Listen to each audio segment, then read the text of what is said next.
I'm ready if you're still recording. We're good. We are recording now. All right, we'll reconvene the work session of September 21st, 2021. It's 8:40. We have a couple more items to talk about. We'll try and be quick. Again, want to excuse Councilmember Kelly Bruce. Bruce, my brain's going, who's ill and who had to leave. You were talking about police citizen advisory committee. Yeah. So as I mentioned prior to, or in the previous time that we met, Utah League of Cities and Towns did some research on this and provided a presentation. This that I'm presenting is mainly from their presentation. So most of the material, with this exception of a couple that we added that were not included in their presentation, is what I've included. So this is all from them. If you'll go to the next slide. So their presentation talked about the legislature this past year was considering SB 157, which would require the Department of Public Safety to develop and administer a support program to assist cities and counties in establishing citizen advisory committees. And it also required them to provide consultation. That failed. And currently the department's not offering any guidance. However, multiple communities have incorporated citizen advisory groups. Go to the next slide, Scott. So I'm just going to outline, this is once again what Utah League of Cities and Towns provided. This is what is allowed for citizen advisory committees under HB 415, House Bill 415. So municipality may establish a committee that relates to the provision of law enforcement services if they directly appoint the board or committee members and provides direct oversight over the board and committee. The things that are prohibited under this bill, a municipality may not establish a board or committee that has authority independent of the chief of police, has authority to overrule or hiring or appointment proposal of the chief of police. And you can see the other items there. Is required to review or approve a police department's rules. They cannot do that. Regulations, policies, or procedures.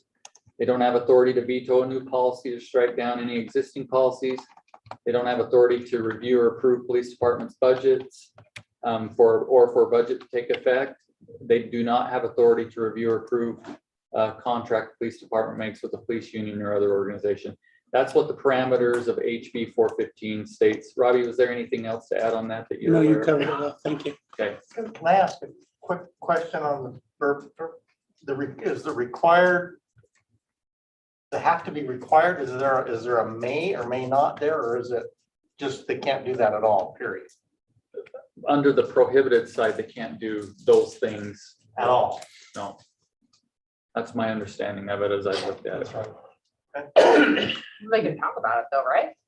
Definitely talk about those things, but they have no oversight or authority on any of those elements. Right, of course, yeah. Go on to the next slide.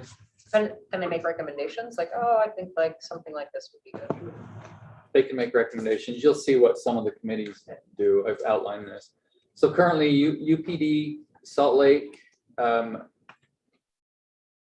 UPD in Salt Lake City, West Valley, Murray, South Jordan, South Salt Lake, and Provo all have enacted various boards, committees that operate as a civilian check on police. This comes from the Utah League of Cities and Towns.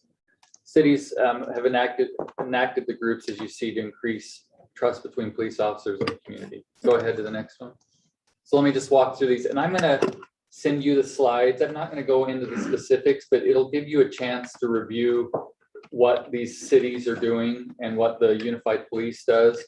You see it outlines the role of the board for UPD, the membership expectation requirements, length of service, and then information that you can look at more related to that. So the role of the board with UPD is recommendations to the sheriff, and functions as a communications bridge between the sheriff and communities, emphasizes it's an advisory board, not a review board at all. And then I'm not going to go into the specifics unless you want me to. I'll send this to you and you can look at it more specifically. Salt Lake City, the board serves in a strictly advisory role. Once again, that's fairly consistent with state code. All disciplinary authority is retained by the police chief. The board provides citizen oversight regarding use of excessive force, other complaints, and internal police investigations, and a variety of other things. Do I need to go to the next page? Yes, go to the next page, sorry. I'm moving along here. Anyway, and there's other things. The board meets quarterly. Each member is appointed by the mayor with the advice and consent of the city council. That's what most of the entities have as well. And there's more information on that. Go to the next one. West Valley, similar. They look at a variety of different things related to uses of force, vehicle pursuits, and all internal affairs. It's not oversight at all. It's just review. Consists of 7 volunteers. Members serve a 2-year term. It gives also the type of individuals that they would like to see on the boards as well. But that's interesting. That they actually review all uses of force. That's what it was indicated with the league research on this. Go back one too. It said the same, I think, mayor for the county. It seems that would be, especially have the expertise to do that, but. Yeah. So next one, South Jordan. Serves as a liaison between the individuals of the city and police department. They meet with the police chief on a quarterly basis, address all concerns, share ideas, and review surveys. Suggestions are noted if possibly implemented. And then not a whole lot more detail there. Keep going, Provo. Similar, started as an informal group created by the police chief, designed to be both the eyes and ears in the community, meets every other month to discuss various local and national events affecting policing, new policies, procedures, hiring practices, and community concerns, problems. It says members also help with training, hiring boards, and special projects. Members serve at the police chief's invitation, a little bit different than other more formal processes here. Go to the next one. Now this is a little bit different. So this was not included in the original Love, Listen, and Lead because Murray adopted this afterwards. And this focuses on public safety. So the public safety, it's both police and fire, and it's really a public safety advisory committee. They function to become acquainted with operations and activities of both public safety departments, fire and police. Communication between residents and businesses. There's a variety of things that they look at as far as backgrounds for those that serve. They have a connection with having Murray City School District members as individuals with some expertise that they'd like involved in this, or at least partner organizations, and then a variety of different things. So this is a little bit different than you see with the others because they have both. It's a public safety advisory board. Next, South Salt Lake just adopted a board. It provides independent review of complaints resulting from specific Salt Lake City or South Salt Lake Police Department activities. Goal is to encourage greater communication and accountability between the police and the community. Serves in a strictly advisory role, and then they serve 2-year terms. And they're also compensated, and they also want individuals to have experience in law enforcement who are not currently employed by the police department, and they pay them to participate. So that's the research. I think there's mixed viewpoints on how or if an advisory committee should be pursued. We did the research. We said that we would do that. I brought that forward to you. I'll send this information to you. At this point, Where's the lead now? so the league is, Love, Listen, and Lead is still meeting. The league is supposed to have some more information at next week's their convention. There we go. And so I was told that they're going to have more information and maybe even more research on best practices or other things. I'm not sure yet, but that's what I was told. I also want to talk with, and I'm planning on talking with some of the city managers just to see how effective they feel these boards are, and if they function the way they were intended. That's where we're at. Okay, when this came up, put it on our list of action items as we mentioned to Tally that we would review the concept of having a police advisory board, not a review board. And again, this is something that I'm conceptually supportive of as an advisory group.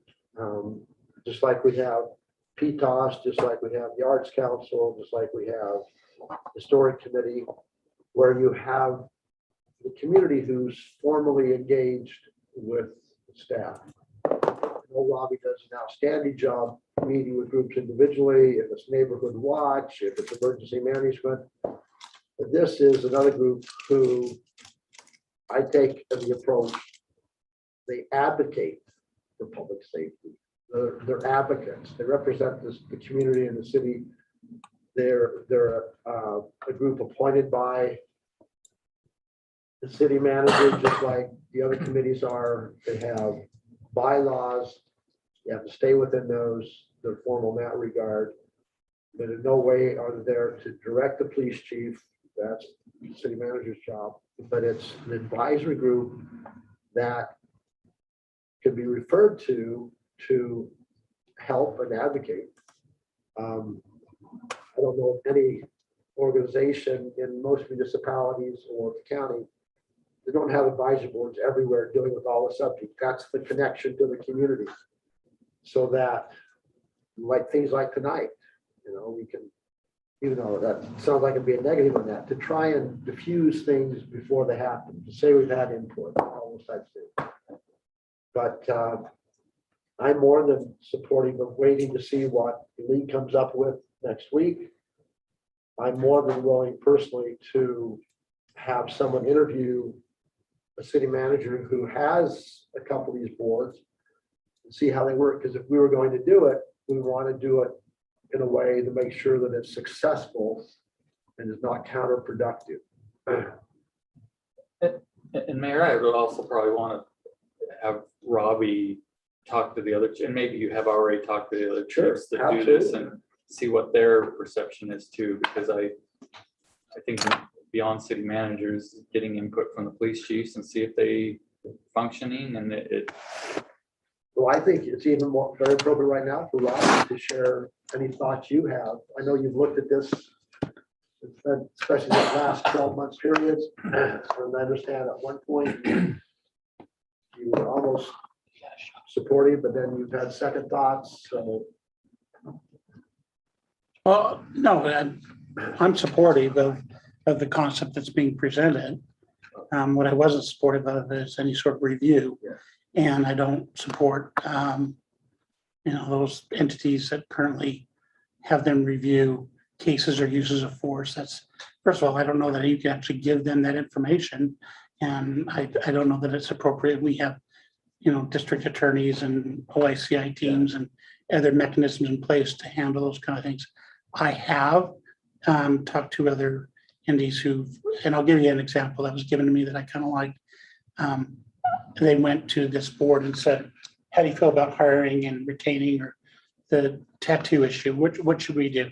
Because it used to be an issue, but it's an issue now because they'll have the sleeve tattoos, and what they came back with is nothing on the face or neck or anything, offensive. And then they discussed whether they should be covered or uncovered and things like that. And it was a healthy discussion. And so in that type of environment, I think it's positive and we get that kind of feedback back and buy-in from the community. And I don't have an objection to that. I think, when I've been to many events and activities in the community with Neighborhood Watch or emergency management. Those types of representatives are critical. Ethnic representative, gender representation, but not so big that it becomes unmanageable. But I would encourage us to have Tim with Robbie look at a couple of these, come back with some recommendations, realizing the council could still say, no, not now, and kick it down the road, or come back and say, we think we found a model that might have appropriate benefits. And then ask Shane to come up with bylaws that protect the city and the board. But again, Doug, Christine, Scott, feelings? Well, and I've stated, you know, some of the, at least my perception of some of what has been desired is actually, I mean, to an extent, we have that in the council, with the exception of the council does have some actual, I mean, if we need to review X, Y, or Z, we, as policymakers, we can do that. We do set policy, and that's something that we can do, that one of these types of boards is specifically prohibited from. We do get suggestions and input from other committees in the city. One of the key reasons those work is that they have had the support of the council and the mayor and the administration. And I think that's critical. If you got, you know, you came into office, you want to do a park trails and open space committee, the council agreed with you, and we've focused and promoted and help them grow and do that. And I think that's one of the reasons they have been as successful as they are, despite what just happened tonight. Even, but I think the overall plan, that's really good. On that particular thing, I have looked at the schedule for the league meetings. I am interested in going to hearing and seeing what is out there. But I'll be honest, I have a little bit of hesitation on doing something immediately when we're going to have a new administration coming up in just a couple of months. And I would hate to start something that, for whatever reason, there wasn't complete and total support going forward. That's I'm not saying that that's overt or that I know that that's the case. That would be a concern of mine to start and have it. Yeah. So should I stop coming to meetings? No, I mean, when you start to implement those things where you say, well, I don't want to do X, even though I think we've been talking about it for a year, it was a priority, we're not going to do it because when somebody else is coming in next. And I should not, that I feel like when you say that, well, I guess I shouldn't come anymore because my job is done. That's when you say that, that's how it makes me feel. I understand that. And that sort of makes me sad. Well, I'm just, again, that wasn't not to offend. I can see that interpretation of what I said. That wasn't the intent, but and I was also told with the roundabout that because the prior council approved the roundabout, I needed to do that. That was what I had to do. I had to, whatever the prior council did, I needed to support that. And I've towed the line. I've done that. So we have the experience of the prior year before us, which is why we're talking about it. The next council won't have the same experience that we had and why we're talking about it today. I see your point about them needing to support that, but I would hope that just as I did, I trusted the prior council's decision on the roundabout because they had more information than I did. I would hope that they would respect what we believed in because of the knowledge we had, that they would promote that. I agree with that. I was expecting that would be a concern. No, I think you're both right. One is we'd want the council to be supportive of all of our boards. Two, a future council would have the right to not support it and change. Another point is that whatever we do, I think we need a little bit more information of what we would want it to look like. And then we can say we'd like to see it move forward or not. But So what we're trying to decide on is a framework. Is that right? What we're talking about is a framework, and then it's obviously not a static situation. I mean, you can make it malleable. I mean, as far as obviously, what is the focus of the citizen advisory? What is the focus? It's to make the department better, work in tandem that you mentioned. And I think that sometimes because of what we went through last year, some of the year before, it almost became a punitive, we're gonna put our thumb on you. And that's what I don't think it should be. Well, and I think we never had one, Right. so. But what I'm saying is I think to be a support, like any of our other groups, is to be a support, not to turn a blind eye to everything, because any department of anything in our city can be improved. I'm just saying that what is the intent? What is, how adaptable is this group? People that are chosen on this group is a big part of it, because what's their focus? Obviously, Tim, that would be part of the interview process, just like we have like for the Arts Council. You know, what's their motivation? Are they, I don't know, do we put somebody on there that's critical? You know what I mean? Or do we say that's counterproductive? Or do we, there's a lot of moving parts to this, and I'm not exactly sure the framework we set up, that will probably carry over to the next administration. The council needs to agree on the framework, needs to agree on the bylaws, Right. of the requirements, the numbers, the times they meet, the process. But again, that's a step or two down the road. The first thing is to have Tim meet with some people and find out a best practices framework. So the love, learn, and listen, you know, that thing, that's important to get that information so that we can say, what's the parts? If we don't like some of the things, maybe we say, okay, what's the best part of it? Sure. And take out those good parts and say, this is the objective that we want to meet. So that we can, whatever this organization will do, I would like to see it improve every part of what we do. Anything we create or implement, the goal fundamentally should be to improve or enhance what we do. It never should be to hurt us or take away. Yeah. And so we would have to be extremely sensitive to who we put on and stuff like that. Just when we did the PTOS committee, we made sure we had representation from different areas and different neighbors and people who were trail advocates, green space, recreation advocates. This would be different, but the same. And there would take some time to define what that would entail. And I'd like to be a little more educated from a good board, a good advisory board that is dealing with public safety. I mean, I used them to a degree in criminal justice when I was there. And at first it was, oh, no, the sky is falling. But we found out they're some of our best advocates.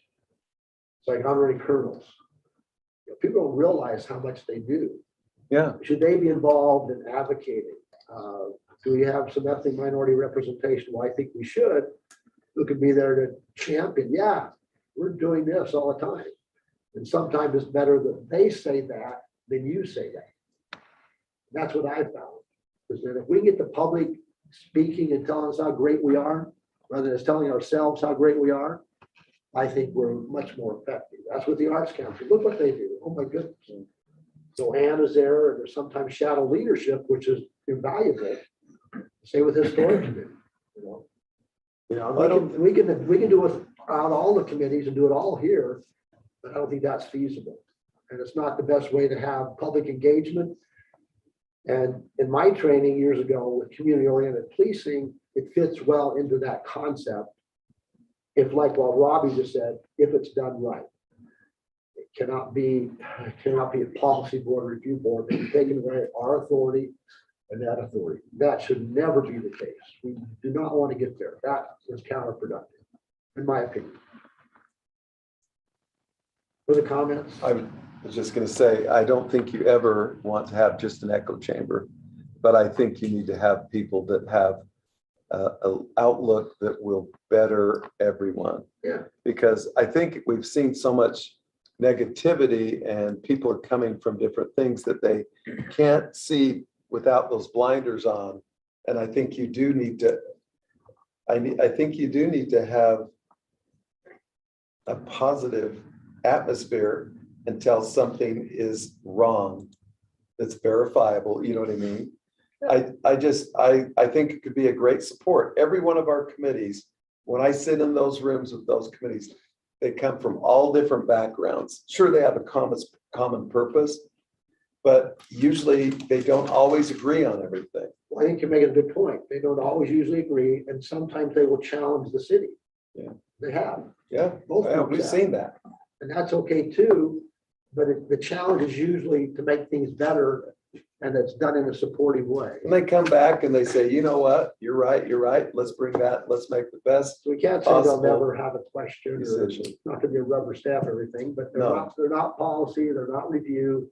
Right. Take that authority way or that authority way. It's people representing neighborhood watch, emergency preparedness, ethnic groups, honorary colonels, and then geographically some things so that there's as much as anything, it's education going both ways. And communication, and one thing I love about our officers is they're very interactive and personal. And when something happens, like in our neighborhood, they know that they're being listened to. They're not just give me your case number and run off. They're usually getting back and forth. And obviously I love to see that. I've seen some very, very positive things. There might be somebody else that, oh, those guys are jerks, you know, they did this or that and the other. I follow up on those. If somebody has a negative situation, which rarely I've seen, I usually will look into it. Yep. But I'm always got open communication with our Robbie especially. I appreciate that, Robbie. But I want the message going to our officers from what we talked about tonight, and even this board, and looking at all these other things. It's all in support of just wanting high quality, efficient, well-respected, well-compensated police force, because I still believe public safety is one of the highest priorities we have. Not just with a blank check, but.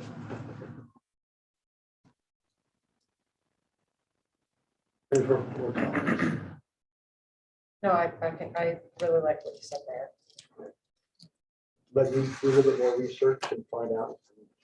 Yeah, Robbie and I will meet with different individuals related to this, and I am going to also have some conversations with the big meetings as well, and we can put some stuff together for you. Shane, any comments from a legal perspective?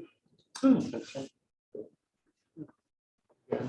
concept is advisory, advocacy, support. Still not be afraid to ask questions, but make things.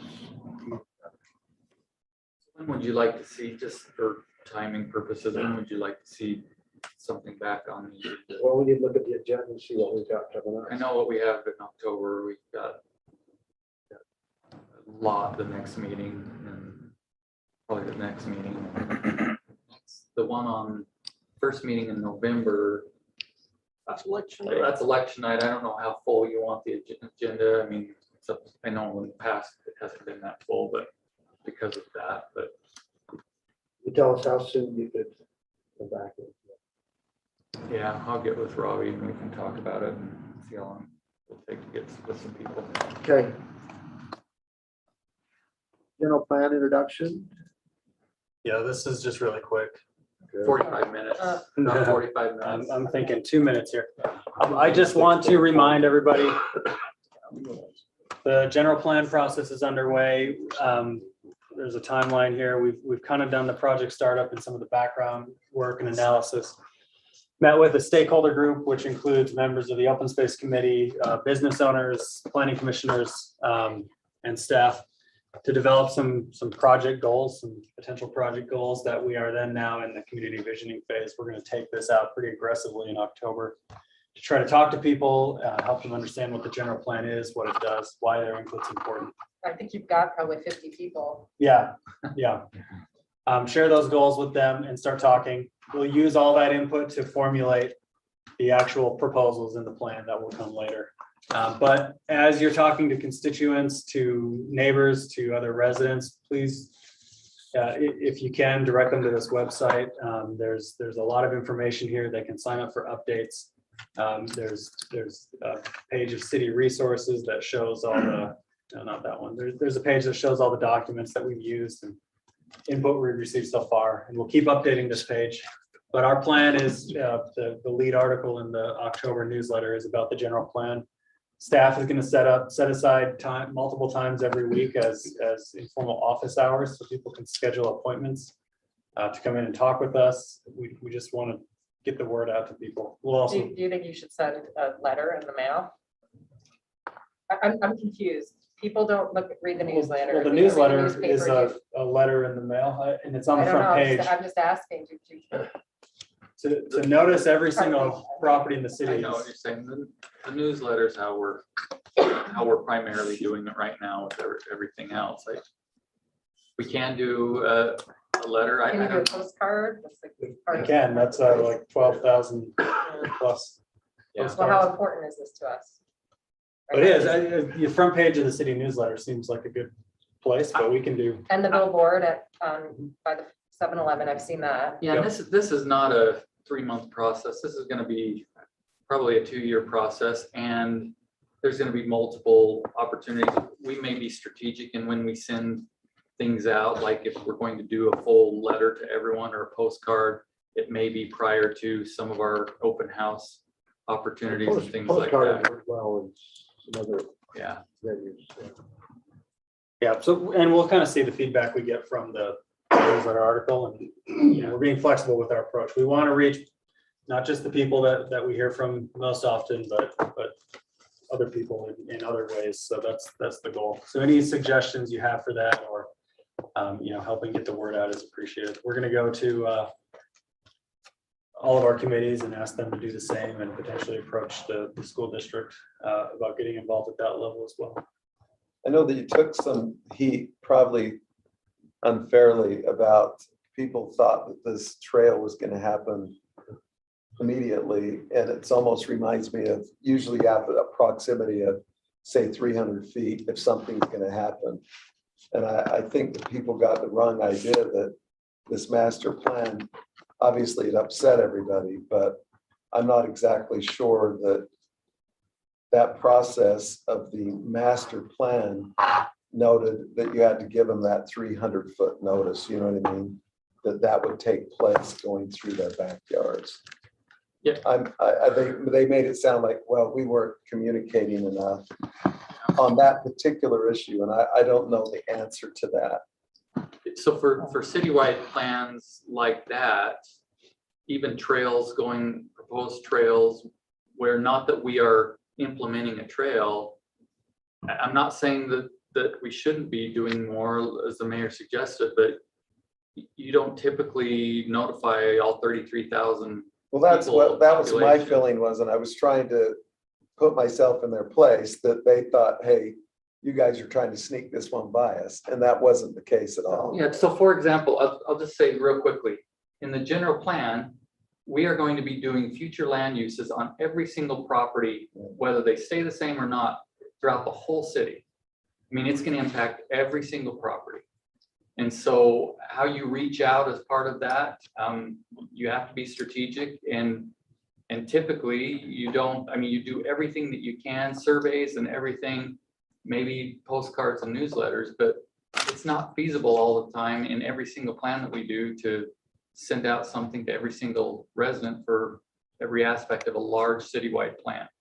But I think there are aspects that, like you say, strategically, you can decide at a certain point, this might be good, so that no one could say we didn't do it. Yeah, that's clear. Again, as we go through this process, there will be multiple rounds of public input, but it's the core of these plans. and Well, it's what we luckily, want. it's an update too. A lot of it is not a huge change. Right, yeah. Yeah, hopefully. So that's all I have, but this website is there, the billboard's up, we're trying, it'll be on the front page of the October newsletter, so we are trying to get the word out and get people to be engaged with us. We've set aside some evening hours for people that can't talk to us during business hours, so we just want to hear from people. All right, thank you, Mike. Well, we probably should look at the listserv and send out some emails via. Yeah, absolutely. Oh, yeah, we will. Maybe go to a football game.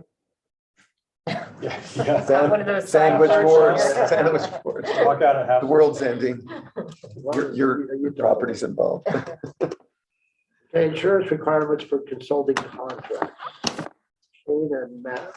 Yeah, I'll jump in on this. The city does a lot of contracts with various people and entities.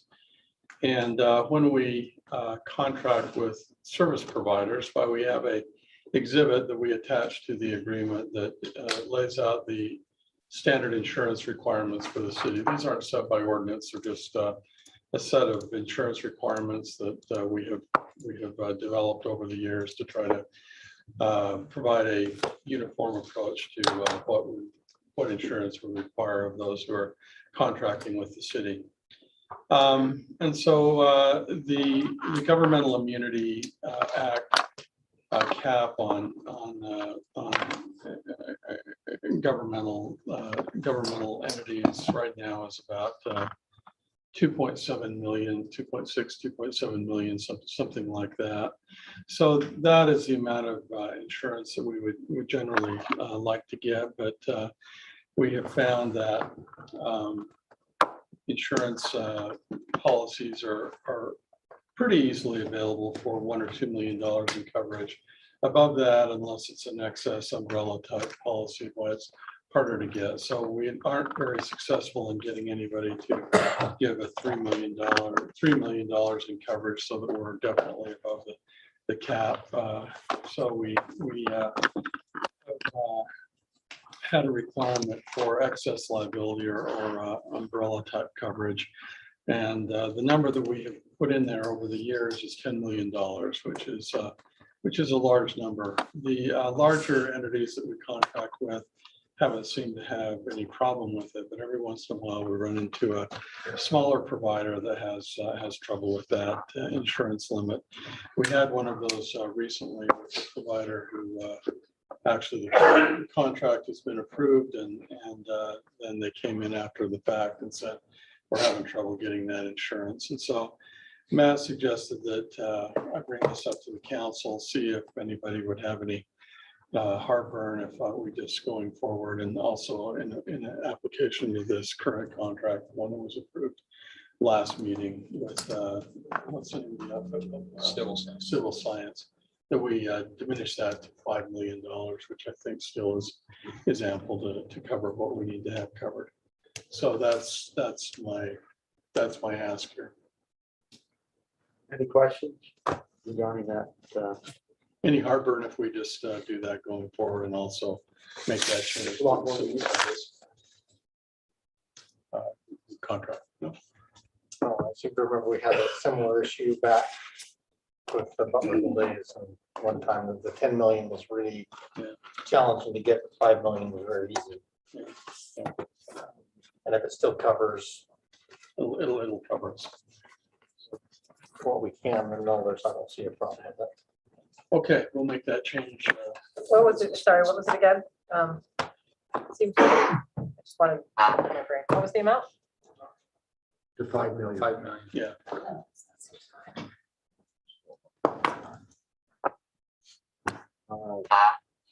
But it was 10 million. That was- Both of which are over the 2.7 or 2.8. 2.6. So what's that? Okay, just a couple items. Notice on the calendar of upcoming events. Where we have the art contest next week. League of Women Voters invite you to attend the Cottonwood Heights Candidate Forum on September 28th. Thanks to Tim for getting things worked out on that. It's here at City Hall at 5:30. Some other items there.